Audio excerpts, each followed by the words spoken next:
রাম রাম হরে হরে হরে কৃষ্ণ হরে হরে হরে। আমরা এখন এই মন্দিরে প্রবেশ করব। এখন আমরা বেরিয়ে পড়েছি সবাই প্রসাদ গ্রহণ করার উদ্দেশ্যে। এই মন্দিরে দুই দিকে দাঁড়িয়ে আছেন জয় বিজয়, এদিকে রয়েছে জয় সাদা কাপড় ঢাকা, ওইদিকে রয়েছে বিজয় ভগবান বিষ্ণু দ্বারপাল। Hare Krishna Hare Krishna. Hello, good morning friends. আমি আবার এসে গেছি একটা নতুন ভিডিও নিয়ে। এখন বাজে সকাল 9টা। আমরা 8টার সময় বেরিয়ে পড়েছি একটা জায়গার উদ্দেশ্যে। আজকে আমরা যাচ্ছি সবাই মিলে। এই যে আমার মেয়ে, ওই যে মা, ওই যে সামনে রয়েছে আমার হাজবেন্ড, আর আমার বাবাও রয়েছে। তো আমরা সবাই মিলে আজকে মায়াপুর ধাম যাচ্ছি, ঘুরতে যাচ্ছি। ওখানে দুদিনের জন্য থাকবো, আমরা দুদিন স্টে করবো, পুরো মায়াপুরটা দেখবো। আর আমাদের প্ল্যান আছে একটু নবদ্বীপও ঘুরে দেখার। চলুন আপনাদের সাথে পুরোটাই শেয়ার করবো, কোথায় থাকছি, কিভাবে। আমরা তো পার্সোনাল কারে যাচ্ছি, তো আপনারা কিভাবে যাবেন, ট্রেনে বা বাসে গেলে, সেটাও ডিটেলস সমস্ত কিছু আপনাদের সাথে শেয়ার করবো। তো চলুন ভিডিওটা স্টার্ট করি। আপনাদের পুরো ভিডিওটা দেখতে হবে, স্কিপ করলে কিন্তু চলবে না। আমরা যেহেতু মধ্যমগ্রাম থেকে যাত্রা শুরু করেছিলাম, তাই আমাদের ডাকবাংলো মোড় হয়ে ভায়া কৃষ্ণনগর আমাদের মায়াপুর ইসকনে এন্ট্রি করতে হবে NH34 ধরে। আর এই NH34 কিন্তু এখন বর্তমানে NH12 হয়ে গেছে। এখন আমরা বড় জাগুলিতে আছি, বড় জাগুলি কৃষ্ণনগর রোড। আমরা আস্তে আস্তে কৃষ্ণনগরের দিকে এগোচ্ছি, তারপর সেখান থেকে আমরা মায়াপুরে এন্ট্রি করব। তো আমাদের সাথে চলুন, পুরো জায়গাটা, পুরো জার্নিটা আপনাদের সাথে শেয়ার করছি আমরা। বন্ধুরা, আমরা বড় জাগুলি ক্রস করে কৃষ্ণনগরের দিকে যাচ্ছি। এখানে একটা নতুন টোল চালু করেছে। আগে যখন আমরা কৃষ্ণনগরে যেতাম তখন এই টোলটা লাগতো না, এখন একটা নতুন টোল চালু করেছে। এই যে টোল গেটটা, এটা আপনাদের সব ডিটেইলস জানাচ্ছি যে কত টোলে লাগলো। বন্ধুরা, স্ক্রিনে দেওয়া টোল চার্টটি ফলো করুন, তাহলে একটা আইডিয়া হয়ে যাবে আপনাদের। বন্ধুরা, আমরা এখন শান্তিপুর ক্রস করছি। এই যে নতুন শাড়ি সব মার দেবে, সেই জন্য এরকম ভাবে টানিয়ে রেখেছে, দেখুন। এই যে সব শাড়ি, এখানে সব তাঁতের শাড়ি। আপনারা নিশ্চয়ই জানেন যে শান্তিপুরে আর ফুলিয়ার তাঁত বিখ্যাত। তো এই শাড়ি এখানে নতুন নতুন শাড়ি সব ফেলে রেখেছে, মানে তৈরি করছে শাড়িগুলো। আপনারা যারা ট্রেনে করে মায়াপুর আসতে চান, তারা শিয়ালদা বা হাওড়া থেকে ট্রেন করে আসতে পারেন। হাওড়া থেকে এলে আপনাদের কাটোয়া লোকাল ধরে নবদ্বীপ ধাম স্টেশনে নামতে হবে। তারপর আপনারা সেখান থেকে টোটো করে নবদ্বীপ ফেরিঘাটে পৌঁছে যান এবং সেখান থেকে লঞ্চে করে আপনাদের নামতে হবে মায়াপুর ফেরিঘাট। আর যারা শিয়ালদা থেকে আসবেন ভাবছেন, তাদের কৃষ্ণনগর লোকাল ধরে কৃষ্ণনগর সিটি জাংশন বা বিষ্ণুপ্রিয়া হল্ট, এই দুটোর মধ্যে যে কোনো একটি স্টেশনে আপনাদের নামতে হবে। তারপর সেখান থেকে নিয়ারেস্ট ফেরিঘাটে পৌঁছে আপনাদের সেখান থেকে লঞ্চে করে মায়াপুরে পৌঁছাতে হবে। এছাড়াও ধর্মতলা এসপ্ল্যানেড থেকে প্রতিদিন মায়াপুরের উদ্দেশ্যে বিভিন্ন টাইমে বাস ছাড়া হয়। এখন আমরা মায়াপুরের রাস্তায় ঢুকছি, একটা রেল লাইন আছে সেখানে, সেটা ক্রস করে আমরা মায়াপুরের দিকে এগোচ্ছি। এই যেটা রেলগেট রয়েছে, রেলগেটটা ক্রস করে আমরা মায়াপুরের দিকে এখন ঢুকছি। ওই দেখ কত বড় মন্দির, দেখ সামনে। বন্ধুরা, আমরা প্রায় কাছাকাছি চলে এসেছি মায়াপুর মন্দিরে। এই যে গেট, আমরা এখন এন্ট্রি করছি। এটি হলো মায়াপুর ইসকনের 2 নম্বর গেট। আমরা এই গেট দিয়ে প্রবেশ করছি এবং গদা ভবনের দিকে এগিয়ে যাচ্ছি, যেহেতু আমাদের ওখানে বুকিং রয়েছে। এন্ট্রি ফি দিতে হবে। আগে তো 100 টাকা ছিল, একদিনের জন্য, মানে 24 ঘন্টার জন্য 100 টাকা ছিল। এখন দেখি কত নেয়। এখন বর্তমানে মায়াপুর ইসকনে 4 হুইলারের পার্কিং চার্জ হলো 150 টাকা, যেটা 24 ঘন্টার জন্য ভ্যালিড। আর যদি আপনি 2 হুইলার নিয়ে আসেন, সেটা চার্জ হচ্ছে 30 টাকা, যেটা রাত 9টা পর্যন্ত ভ্যালিড। এই যে এক এক করে সব ভবনগুলো শুরু হচ্ছে। এটা হচ্ছে নামাহাট্টা ভবন। এই নামহাট্টা ভবনে কিন্তু থাকার ব্যবস্থা রয়েছে। এখানে মাত্র 800 টাকা খরচ করে পার ডে আপনারা 4 জন থাকতে পারবেন নন এসি রুমে। আর এই ভবনে মহাপ্রসাদের মূল্য হলো মাত্র 40 টাকা। এখানে অনেকগুলো ভবন রয়েছে, আপনারা চাইলে এই সমস্ত ভবনগুলোতেও থাকার জন্য বুকিং করতে পারেন। তাছাড়া এই ইসকন মন্দিরের বাইরেও আরো বেশ কিছু হোটেলস রয়েছে, আপনাদের আস্তে আস্তে সেগুলোও শেয়ার করব। এই যে এটা হচ্ছে গীতা ভবন। এই গীতা ভবনে আপনারা অত্যন্ত স্বল্প খরচে থাকতে পারবেন। আপনারা যদি গ্রুপে 4 জন থাকেন, তাহলে মাত্র 550 টাকা পেমেন্ট করে আপনারা থাকতে পারবেন এই গীতা ভবনে একদিনের জন্য। কিন্তু সেক্ষেত্রে বাথরুমটা হবে কমন বাথরুম। এবং এই গীতা ভবনেই মাত্র 50 টাকায় আপনারা আনলিমিটেড মহাপ্রসাদ গ্রহণ করতে পারবেন দুপুরবেলা, এবং রাতের জন্য সেটি হলো 40 টাকা। এবার সামনের দিকে দেখুন, এই যে এটা হচ্ছে ঈশ্বর ধ্যান ভবন।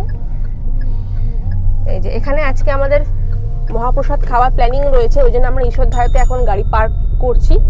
পার্ক করে আমরা এখন কুপনটা কেটে নেব। ভোগের কুপন দেওয়ার টাইম হচ্ছে 11টা অবধি, 12টা অবধি। তো আমরা এখন গাড়ি পার্ক করে ঈশ্বরধান ভবনের কুপনটা কেটে নেব, মহাপ্রসাদের কুপনটা।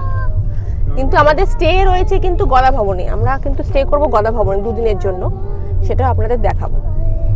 দেখুন এখানে ঈশ্বরধান ভবনের সামনে পার্কিং এর ব্যবস্থা রয়েছে, আপনারা গাড়ি নিয়ে আসলে সহজেই এখানে পার্ক করতে পারবেন।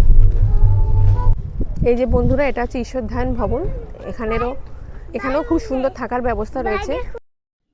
এই ঈশ্বরধান ভবনেও আপনারা একদিনের জন্য মাত্র 800 টাকা পেমেন্ট করে 4 জন থাকতে পারবেন। এই ঈশ্বরধাম ভবনের বাইরের পরিবেশটা কিন্তু খুবই সুন্দর, শান্ত এবং নিরিবিলি। এবং দেখুন কত সুন্দর সুন্দর বিভিন্ন ধরনের ফুলের গাছ দিয়ে সাজানো রয়েছে। দেখুন এক একটা ভবন থেকে এক একটা ভবনে যাওয়ার জন্য এরকম গাড়ি ব্যবস্থা রয়েছে। আপনারা মানে ইসকনের ভেতরে ঘোরার জন্য, যে কোনো জায়গায় যাওয়ার জন্য, ইসকনের ভেতরের মন্দিরের ভেতরের মধ্যেই ঘোরার জন্য বিভিন্ন জায়গায় যাওয়ার জন্য এই গাড়িগুলোর ব্যবস্থা রয়েছে। এই যে একটা টোটো আসছে, এরকম টোটো টাইপ বিভিন্ন গাড়ি রয়েছে। আপনারা বিভিন্ন ভবন থেকে মন্দিরের দিকে যেতে পারবেন, আবার মন্দির থেকে ভবনগুলোতে আসতে পারবেন, এই জন্য এই সমস্ত টোটোর ব্যবস্থা রয়েছে। আসলে জায়গাটা এতটাই বড় এরিয়া, এটা আপনারা হেঁটে কভার করাটা অনেকটা টাইম সাপেক্ষ ব্যাপার, সেই জন্য এই সমস্ত গাড়ির ব্যবস্থা রয়েছে। এই গাড়ি করে আপনারা এক জায়গা থেকে এক জায়গায় যেতে পারবেন। আমাদের টিকিট কাটা হয়ে গেছে মহাপ্রসাদের ঈশ্বরধাম থেকে। তো এখন আমরা যাব গদা বিল্ডিংয়ে, আমাদের মানে গদা ভবনে আমাদের বুকিং রয়েছে। তো ওখানে গিয়ে আমরা চেক ইন করে নিই, তারপরে বাকি ডিটেলস আপনাদের জানাচ্ছি। এছাড়াও মায়াপুর ফেরিঘাট থেকে বেরিয়ে আপনারা যখন ইসকন মন্দিরের দিকে আসবেন, তখন দুদিকে বেশ কিছু হোটেলের আপনারা উপস্থিতি লক্ষ্য করবেন। এই সমস্ত হোটেলগুলোতেও আপনারা চাইলে স্টে করতে পারেন। এগুলোতে আমি কথা বলে দেখেছি, প্রায় 500 থেকে 1000 টাকার মধ্যে এই সমস্ত হোটেলগুলোতে আপনারা রুম পেয়ে যাবেন, এসি বা নন এসি। বেশ কিছু হোটেলের কন্ট্যাক্ট নাম্বার আমি এখানে ভিডিওতে দেখানোর চেষ্টা করেছি, আপনারা সেটা চাইলে ভিডিওটি পজ করে দেখে নিতে পারেন।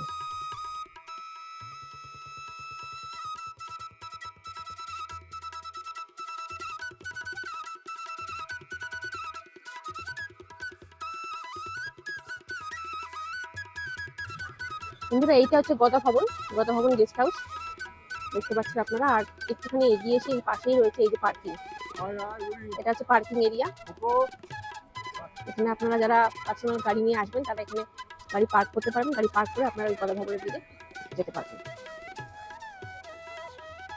বাইক নিয়ে আসলে এখানে বাইকও রাখতে পারবেন আপনারা, সব রকম জায়গা রয়েছে। এই যে বন্ধুরা, এটা হচ্ছে গদা ভবনের এন্ট্রি। এই সাইডে সমস্ত ফটো লাগানো রয়েছে, দেখুন খুব সুন্দর সুন্দর ল্যামিনেশন করা ফটো রয়েছে ভগবান শ্রীকৃষ্ণের। এই যে গোপাল ঠাকুর, খুব সুন্দর জায়গাটা। এখানে রাধাকৃষ্ণ দোলনায় দুলছে।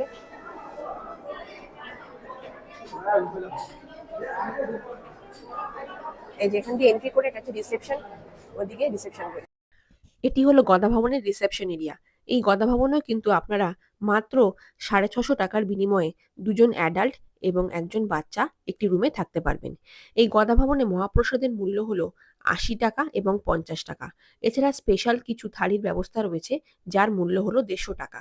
আর রাত্রিবেলা এই মহাপ্রসাদের মূল্য হলো 100 টাকা।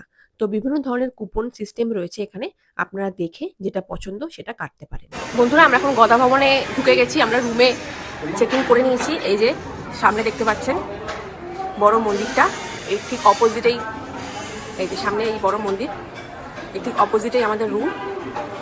আমরা চেক ইন করে গেছি রুমে। এটা হচ্ছে করিডোর, দেখুন এই যে দেখুন সামনে বড় মন্দির। কত সুন্দর সামনে, মানে সকালবেলা ঘুম থেকে উঠবো আর এই মন্দিরটা দর্শন করবো। এই যে আশেপাশের পরিবেশ দেখুন, সামনের গাছটা কত সুন্দরভাবে কেটেছে, দেখুন মন করে কাটা, কত সুন্দর লাগছে দেখতে। আপনাদের আমাদের ঘরটা একটু দেখাই, রুমটা, যে রুমে আমরা ঢুকেছি। আমরা 4 জন এসেছি, আমি, আমার হাজবেন্ড, আমার বাবা মা, আমার মেয়ে রয়েছে 3.5 বছরের। এই যে আমাদের এই ঘর, 4টে সিঙ্গেল বেড রয়েছে, এদিকে 2টো, এদিকে 2টো। এখানে একটা মিরর রয়েছে, ড্রেসিং টেবিল মতো, নিচে স্টোরেজ রয়েছে, একটা চেয়ার দিয়েছে এখানে, আর এইদিকে রয়েছে বাথরুম, যেখানে একটা জানলা মতো করা আছে। এই যে এইদিকে বাথরুম, বাথরুমটা বেশ পরিষ্কার, বড়সড় রয়েছে, গিজার রয়েছে, ওয়েস্টার্ন টয়লেট, ভেতরে বেসিন দেওয়া রয়েছে, ভিতরে একটা মিরর রয়েছে, টাওয়াল দেওয়া রয়েছে, ভেতরে গিজার, যে শাওয়ার, যে কল রয়েছে, বেশ বড়সড় রয়েছে বাথরুমটা। আর বাথরুম থেকে বেরিয়ে এখানে একটা জায়গা রয়েছে, এটা দিয়েছে যদি কাপড় টাপড় চেঞ্জ করার থাকে, আপনারা এই দরজাটা ক্লোজ করে, এই দরজাটা ক্লোজ করে আপনারা কাপড় চেঞ্জ করতে পারবেন। ওইদিকে রুম রয়েছে, আর এইদিকে এই দেখুন এখানে একটা জানালা রয়েছে, জানালাটা আপনারা বন্ধ করে দিতে পারবেন, বাইরে থেকে কিছু দেখা যাবে না। এই যে বাথরুম, বাথরুম থেকে বেরিয়ে এই জায়গাটা রয়েছে, এই দেখুন এখানে একটা ডাস্টবিন দিয়েছে, এখানে আপনারা ড্রেস চেঞ্জ করে, ড্রেস পাল্টে আপনারা রুমে প্রবেশ করতে পারবেন। এই হচ্ছে রুম, 2টো ফ্যান রয়েছে। বন্ধুরা, এখানে একটা কথা আপনাদের আমি বলে রাখি, যে এই গদা ভবনে কিন্তু কোনো লিফট ফেসিলিটি নেই, এবং সমস্ত ঘর এনাদের 3rd ফ্লোরে রয়েছে, তাই কোনো বয়স্ক মানুষ থাকলে একটু অসুবিধা হতে পারে ওঠানামার ক্ষেত্রে। পার্টিকুলার এই রুমটার জন্য ওরা আমাদের কাছে চার্জ করেছিল পার ডে 1300 টাকা, যেখানে আপনারা 4 জন অ্যাডাল্ট থাকতে পারবেন। আমরা সবাই ফ্রেশ হয়ে এখন আমরা বেরিয়ে পড়েছি, এখন আমরা ঈশ্বরধায় ভবনে যাচ্ছি। আমাদের মহাপ্রসাদের কুপন কাটা আছে ঈশ্বরধায় ভবনে, তো এখন আমরা বেরিয়ে পড়েছি সবাই প্রসাদ গ্রহণ করার উদ্দেশ্যে। তো ওইখানে গিয়ে আপনাদের দেখাচ্ছি মানে কি কি দিচ্ছেন, আপনাদের সাথে শেয়ার করব।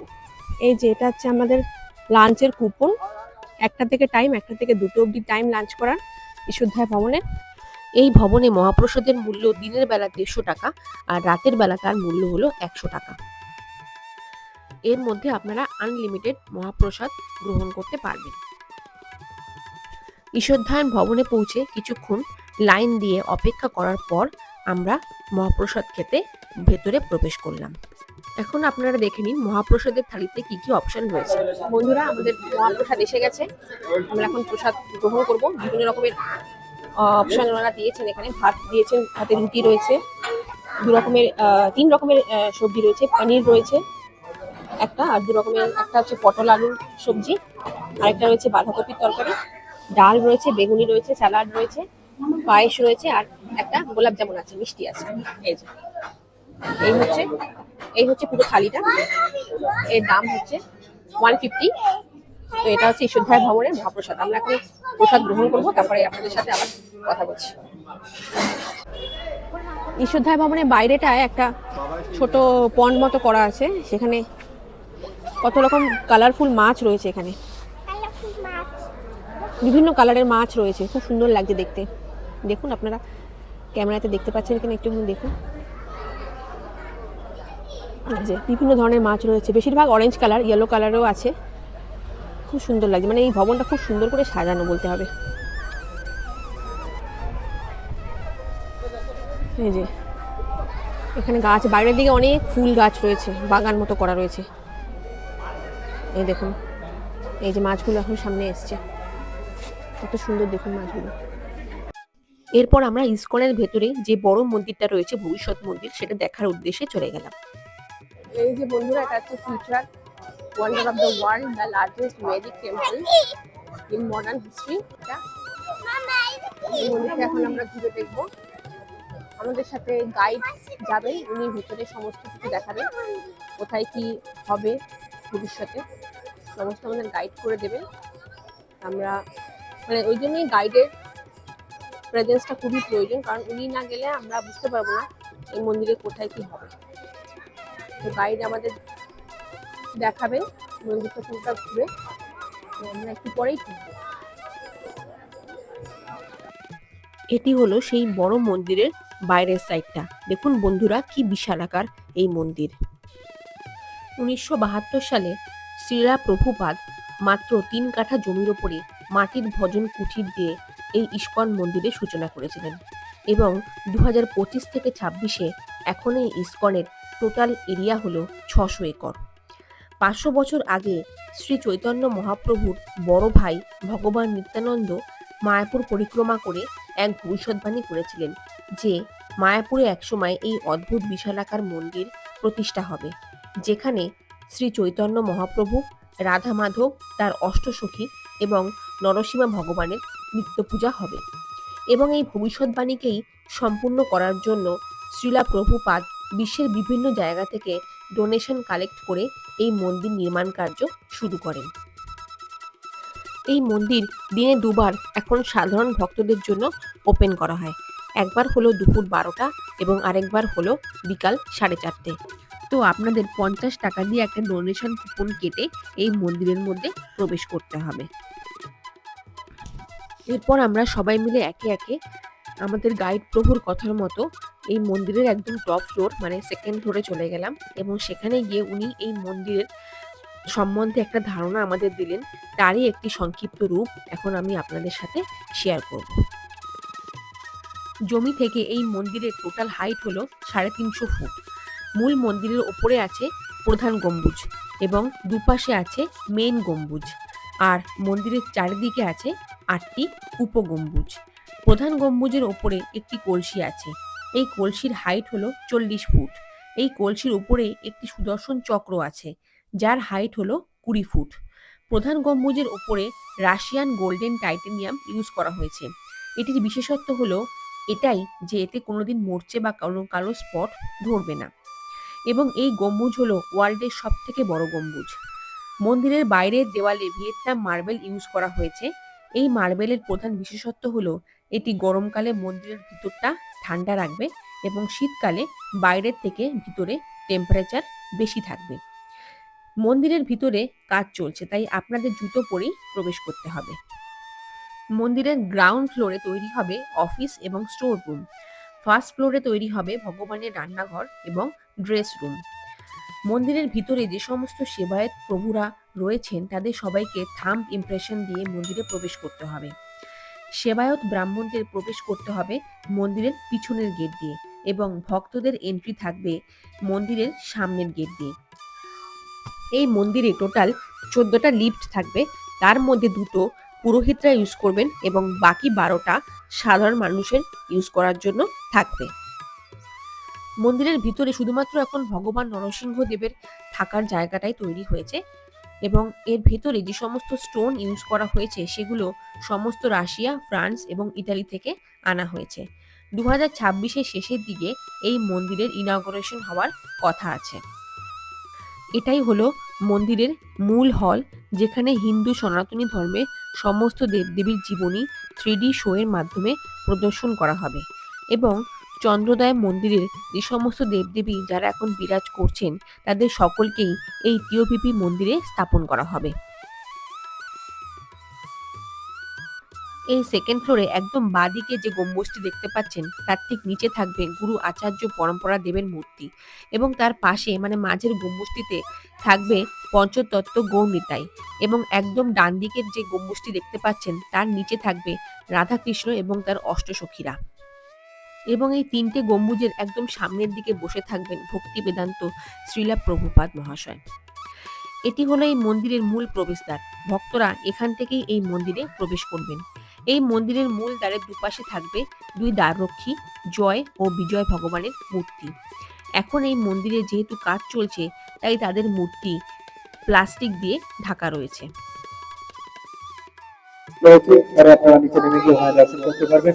রাত্রি 8:30 পর্যন্ত খোলা থাকবে মিউজিয়াম। আর এখান থেকে 700 মিটার এদিকে রয়েছে জলঙ্গি নদী, যেটাকে সরস্বতী নদী বলা হয়। খুব সুন্দর বড় বড় পার্ক আর গার্ডেন তৈরি হবে। এই নদীটির ওপর দিয়ে বাঁদিক দিয়ে 2টি ব্রিজ তৈরি পরিকল্পনা রয়েছে, যারা কৃষ্ণনগর হয়ে আসবেন খুব পৌঁছে যাবেন। আর এই মেন গেটের 2 দিকে 2টো করে 4টি হাতি থাকবে। এটা হচ্ছে হস্তি দোয়া, দক্ষিণ দিক। খুবই সুন্দরভাবে আমাদের গাইড প্রভু এই টিওপিপি মন্দির সম্বন্ধে একটা স্পষ্ট ধারণা আমাদের দিলেন। এরপর আমরা চলে গিয়েছিলাম চন্দ্রোদয় মন্দির দর্শনের উদ্দেশ্যে এবং সেখানে তখন সন্ধ্যা আরতি চলছিল। তো আমরা সেটা পুরোটাই উপভোগ করেছিলাম। বন্ধুরা, আমাদের মন্দির দর্শন হয়ে গেছে, মূল মন্দির চন্দ্রোদয় মন্দির, যেখানে কৃষ্ণ, রাধারানী আর তার সখীরা রয়েছেন, সেটা আমরা দর্শন করে এসেছি। এখন সন্ধ্যাবেলা আমরা একটু চা খাচ্ছি, বাইরে বেরিয়েছি। মন্দিরের ভেতরে মানে ইস্কনের ভেতরে চা কোনো অ্যালাউ নেই, চা সেখানে পাওয়া যায় না, চা খাওয়ার জন্য বাইরে বেরোতে হয়। তো আমরা এখন বাইরে বেরিয়ে চা খাচ্ছি, চা খেয়ে আমরা আবার ভিতরে প্রবেশ করব। এরপর আমরা ইস্কনের ভিতরে আবার প্রবেশ করে ভগবান শ্রীকৃষ্ণের নাম সংকীর্তনে সবাই মিলে অংশগ্রহণ করেছিলাম।